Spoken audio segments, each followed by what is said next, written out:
Hi guys, hope you are doing well. In this video, we will understand what is virtual environment, how to create and how to activate. Python virtual environment is very easy to use, but it will help you a lot in your projects. First, we see how to create virtual environment, then we will activate it. After that, in last, we understand why you use virtual environment in first place. So let's get started.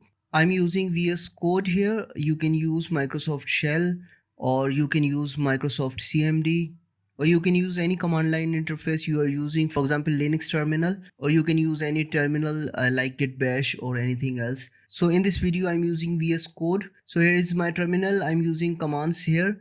If your terminal is not showing here, go to terminal, then new terminal. If you want to understand Python environment in deep, then go to this website. This is Python documentation website about virtual environment.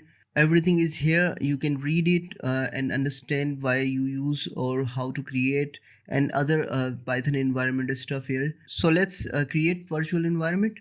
I'm using Python command, then -m venv. After that, I'm pasting the address where I want to create virtual environment. For example, I want to create in this directory. So I copy this path. You can copy it. After that, press Ctrl C to copy, then paste it here. Now I am adding a folder to put my virtual environment. You can create the folder, then paste the path, or you can create the folder automatically. I'm naming this folder VEN. Now press enter. This is the short command Python mvenv virtual environment. Then the path of the folder where you want to create virtual environment. I'm pressing enter. It will take some time. Then it will create. Here you can see the folder is generated. Here you can see Visual Studio Code shows that virtual environment is created. To select, press yes, or if you don't want to select, press no. I'm leaving this dialog box as it is. Now you can see my virtual environment is created. Let's activate this virtual environment. You can activate virtual environment by typing activate, then press enter. But activate is basically a command and it is in the folder in virtual environment. This VEN folder, after that script.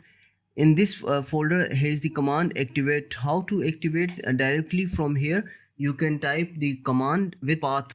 So first VEN, after that scripts, then you can see my prompt is changed. It means that my virtual environment is activated. Now let's first of all exit this virtual environment. We will understand why to use virtual environment in first place. Then I will activate again.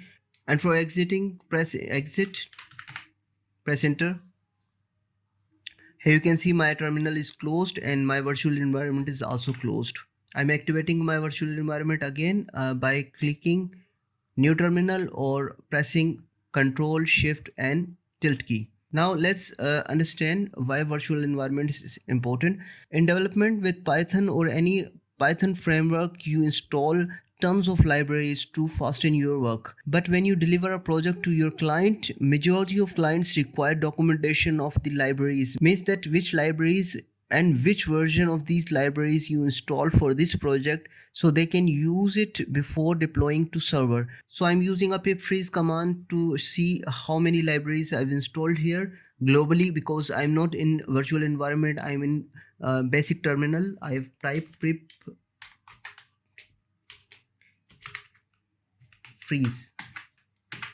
Here you can see I've installed lots of libraries here, and you can see there's a Django library and Pillow and many more I've installed for projects. Because these are global, you can use these library in any project, but when you give a project to your client, you have to specify which libraries you have installed. You cannot give these all names to your client because these may not relevant to project you created, because there are so many different libraries I've installed. So let's activate the virtual environment and then type pip freeze again. Here you can see there is no library installed in this virtual environment. So let's install a library. After that, again type pip freeze. I'm copying this address from above, pasting here by right clicking, press enter. Here you can see my library is downloading and installing. The library is activated. Now I'm typing pip freeze again. Here you can see there are two libraries installed. LangDetect means language detect 1.0.9, and in last there is a one more supporting library that is 6, and the version is 1.16.0. You can see here are very few libraries that showing in the pip freeze. Only those libraries that I've installed. It is mandatory to use virtual environment before creating your project. First of all, set the directories, then create virtual environment. After that, install the libraries that you required for this project. When you give the project to your client, you just have to create text file with pipfreeze command. Here you can see I've created just a use greater than sign, after that file name. Here is my project doc, means project documentation. You can see there are two libraries installed here. When you use pipfreeze command, when you are not in virtual environment, all the libraries you install globally will be copied into text file. So I hope you understand this, and that's it for now. We'll meet you in next video. Thanks for watching. Please do subscribe. Take care. Bye.